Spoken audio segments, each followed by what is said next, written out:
पार्वती नाम की औरत अपनी बहू और बेटे के साथ रहती थी। वो बड़ी ही लालची किस्म की औरत थी। उसकी बहू एक अच्छी कंपनी में जॉब करती थी और जब भी उसकी बहू को सैलरी मिलने वाली होती तो वो किसी न किसी चीज़ का रोना लेकर अपनी बहू के आगे बैठ जाती। एक दिन की बात है, आज पार्वती की बहू को सैलरी मिलने वाली थी और जब वो शाम को अपने घर आती है तो देखती है कि सास अपने सर पर हाथ रखे धरे बैठी है। क्या हुआ माँ जी, आप इस तरह क्यों बैठी हुई हो? कुछ हुआ है क्या? अब क्या बताऊं बहू, देखो ना मेरी तबीयत इतनी खराब है और मेरे पास दवाई लाने के लिए भी पैसे नहीं है। ओहो माँ जी, मैं अभी आपको पैसे देती हूँ। फिर उसकी बहू उसे दवाई के लिए पैसे देती है। बहू हो तो ऐसी। अपनी बहू से पैसे लेकर उसकी सास बड़ी खुश होती है। सही है, मेरी बहू भी ना बस मुझे इसी तरह पैसे देती रहे और मैं लेती रहूं। वहीं बहू मन ही मन कहती है, अच्छी खासी तो लग रही है, पता नहीं दवाई के लिए झूठ बोलकर पैसे लेकर क्या करेंगी।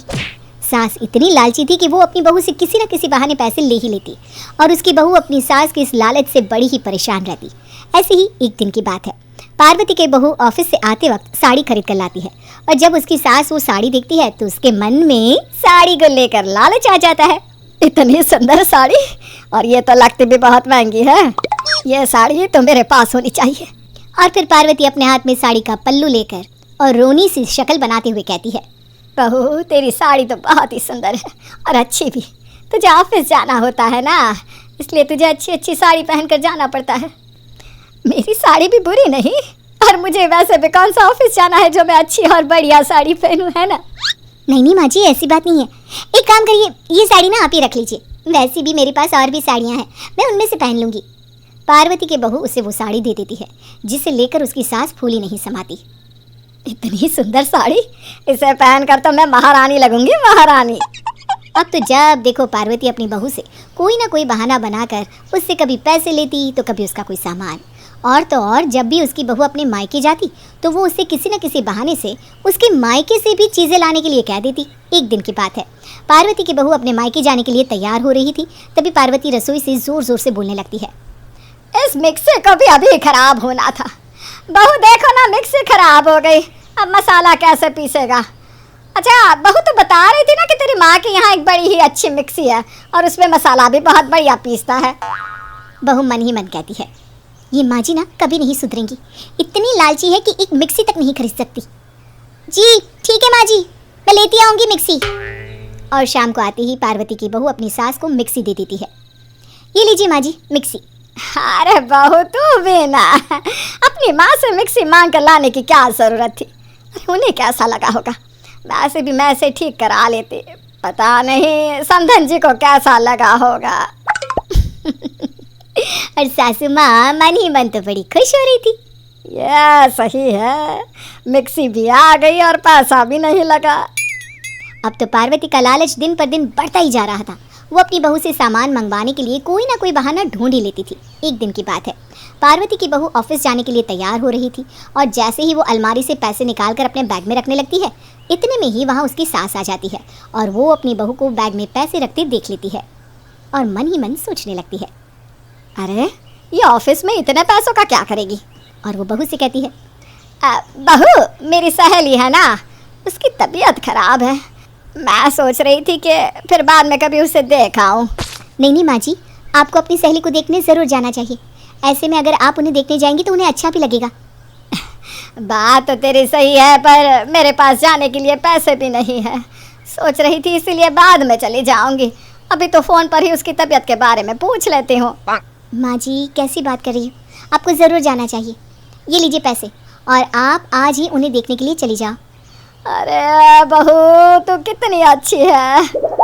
बहू को भी लगा कि सास सच बोल रही है। वो उसे पैसे देकर ऑफिस चली जाती है और उसके जाते ही उसकी सास पैसों को लेकर अलमारी में रखने चली जाती है और वो अलमारी में से और भी रखे ढेर सारे पैसे निकाल कर गिनने लगती है। पूरे 30,000 हो गए। सही है, मैं इसी तरह अपनी बहू से पैसे लेती रहूं और मेरी बहू मुझे देती रहे। और फिर जैसे ही शाम होती है और बहू ऑफिस से घर आती है तो वो अपनी सास से उनकी सहेली के बारे में पूछती है, माँ जी अब आपकी सहेली की तबीयत कैसी है? अब हाँ वो ठीक है, पर अभी उसे ठीक होने में ना थोड़ा समय लगेगा। कुछ ही देर में रात होने वाली होती है। पार्वती और उसकी बहू खाना खाकर सोने चले जाते हैं और फिर अगली सुबह पार्वती नहाने गई होती है, तभी उसकी बहू उसे नाश्ते के लिए बुलाने आती है और उसकी नज़र खुली हुई अलमारी पर पड़ती है। लगता है माँ जी अलमारी बंद करना भूल गई हैं। जैसे ही पार्वती की बहू अलमारी बंद करने लगती है तो अंदर का नज़ारा देखकर उसकी आंखें खुली की खुली रह जाती है। ये क्या, इतने सारे पैसे? पर माँ जी तो जब देखो यही कहती रहती है कि मेरे पास पैसे नहीं, मेरे पास पैसे नहीं। और ये पैसे तो मैंने आज उन्हें उनकी सहेली के यहाँ जाने के लिए दिए थे। और ये इतना सारा सामान, ये साड़ियाँ। माँ जी इतने दिनों से बेवकूफ़ बनाकर मुझसे पैसे ले रही थी और मैं यही समझती रही कि उन्हें पैसों की ज़रूरत होगी, शायद तभी वो मुझसे पैसे लेती है। पर आज तो उन्होंने हद ही कर दी, अपनी सहेली की तबीयत का बहाना बनाकर मुझसे झूठ बोला। मुझे ये तो पता था कि वो लालची हैं, पर इतनी लालची कि अपनी सहेली की तबीयत खराब कर दी। फिर क्या था, अगले ही दिन पार्वती की बहू अपनी सास की जेठानी को फ़ोन लगाती है और शाम को ही उसकी जेठानी घर आ जाती है। आते ही जब वो अपनी देवरानी के गले में सुंदर सी चेन देखती है, अरे पार्वती, तेरी चेन तो बड़ी ही सुंदर है। अब अरे कहाँ, ये तो बहुत पुरानी है। पर मुझे तो तेरी चेन बड़ी अच्छी लग रही है। पर हाय, मेरी ऐसी किस्मत कहाँ जो मैं एक पुरानी सी चेन भी पहन सकूं। अब ना चाहते हुए भी पार्वती को वो चेन उसे देनी पड़ती है। तभी उसकी नज़र अलमारी में रखी साड़ी पर पड़ती है।